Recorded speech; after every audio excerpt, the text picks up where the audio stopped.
नमस्कार दोस्तों, आपका हार्दिक स्वागत है आपके अपने YouTube चैनल पर। दोस्तों, आज हम जानेंगे वृश्चिक राशि मई 2025 का राशिफल। वृश्चिक राशि वालों, यह महीना आपको काफी हद तक अच्छे परिणाम दे सकता है। सूर्य का गोचर महीने के पहले हिस्से में आपके लिए अनुकूल रहेगा, लेकिन दूसरे हिस्से में कमजोर रह सकता है। मंगल का गोचर आपको एवरेज लेवल के परिणाम दे सकता है। वहीं बुध का गोचर महीने के ज्यादातर समय आपके लिए अनुकूल परिणाम देता हुआ प्रतीत हो रहा है। बृहस्पति का गोचर महीने के पहले हिस्से में अनुकूल तो वहीं महीने के दूसरे हिस्से में कमजोर परिणाम दे सकता है। शुक्र का गोचर इस महीने आपके लिए पूरी तरह से अनुकूल परिणाम देता हुआ प्रतीत हो रहा है। शनि का गोचर इस महीने कुछ हद तक कमजोर परिणाम दे सकता है। ऐसे में इस महीने ग्रह गोचर के द्वारा आपको एवरेज परिणाम मिलने की उम्मीद है। कर्म के माध्यम से आप इन परिणामों को बेहतर लेवल तक भी ले जा सकेंगे। वहीं अगर आपके कार्यक्षेत्र की बात करें तो मई 2025 के अनुसार आपके कार्यक्षेत्र स्थान का स्वामी सूर्य इस महीने की शुरुआत में उच्च अवस्था में छठे भाव में रहेगा, जो कार्य क्षेत्र में काफी उन्नति देने का काम कर सकता है। ऐसे में कार्यक्षेत्र से जुड़े मामलों में आप इस महीने एवरेज से बेहतर परिणाम प्राप्त कर सकेंगे। विशेषकर महीने के पहले हिस्से में आपको काफी अच्छे परिणाम मिल सकते हैं, तो वहीं दूसरे हिस्से में मिलेजुले परिणाम मिलने की उम्मीद नजर आ रही है। विशेषकर 7 मई से लेकर 15 मई के बीच का हिस्सा अर्थात पूरा सप्ताह व्यापार व्यवसाय के दृष्टिकोण से काफी उपलब्धिदायक रह सकता है। वहीं नौकरी पेशा लोग महीने के पहले हिस्से में काफी अच्छे परिणाम प्राप्त कर सकेंगे।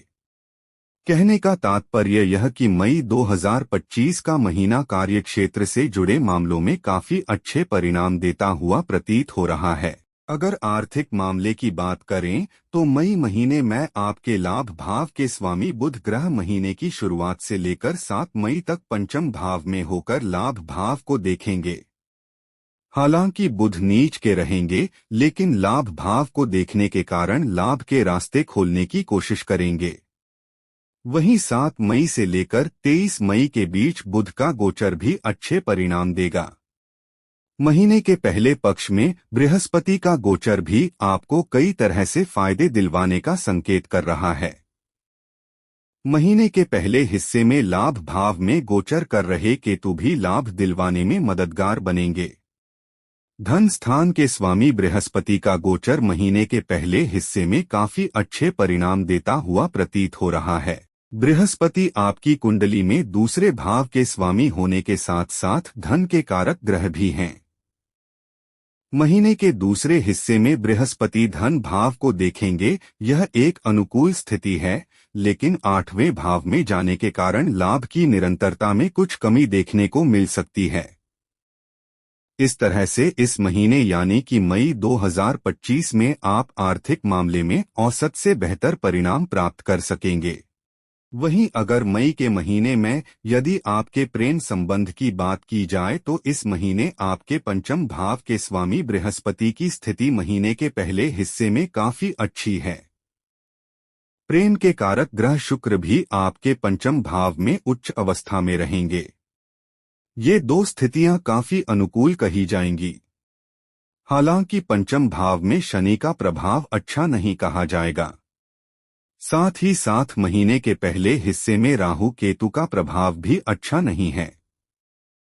विशेषकर महीने के पहले हिस्से में परिणाम काफी अनुकूल रहेंगे।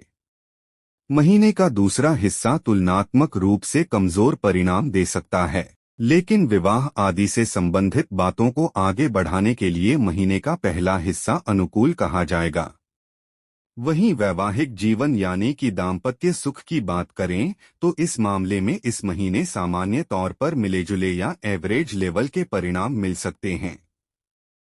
आपके सप्तम भाव का स्वामी इस पूरे महीने उच्च अवस्था में पंचम भाव में रहेगा। यह अनुकूल स्थिति है।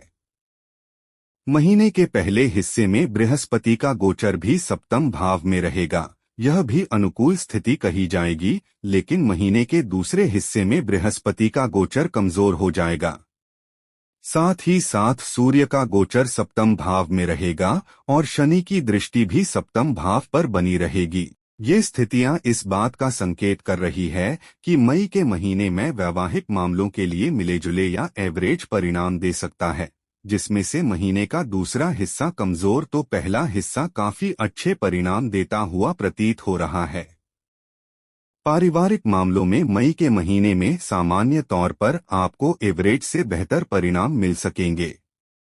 विशेषकर महीने के पहले हिस्से में परिणाम काफी अच्छे रह सकते हैं। महीने के पहले हिस्से में आपके दूसरे भाव का स्वामी बृहस्पति सप्तम भाव में रहेगा। बृहस्पति के लिए यह अनुकूल स्थिति कही जाएगी। ऐसी स्थिति में परिजनों के बीच अच्छा खासा आपसी सामंजस्य देखने को मिल सकता है। घर परिवार में कोई मांगलिक कार्य भी संभावित है। संयुक्त रूप से निर्णय लेकर परिजन कोई ऐसा निर्णय ले सकते हैं जो संपूर्ण परिवार के लिए अच्छे परिणाम देगा। चतुर्थ भाव की स्थिति इस बात का संकेत कर रही है कि इस महीने गृहस्थ मामलों में सब कुछ अनुकूल रहे, इस बात में संदेह है। अर्थात घर गृहस्थी से जुड़े मामलों में इस महीने कुछ परेशानियां देखने को मिल सकती है। मंगल की अष्टम दृष्टि घर गृहस्थी में कुछ उतार चढ़ाव देने का काम कर सकती है।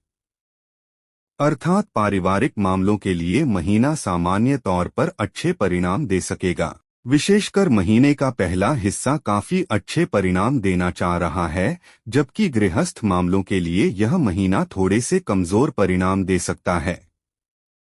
भाई बंधुओं के साथ इस महीने संबंध सामान्य तौर पर औसत लेवल के बने रहेंगे।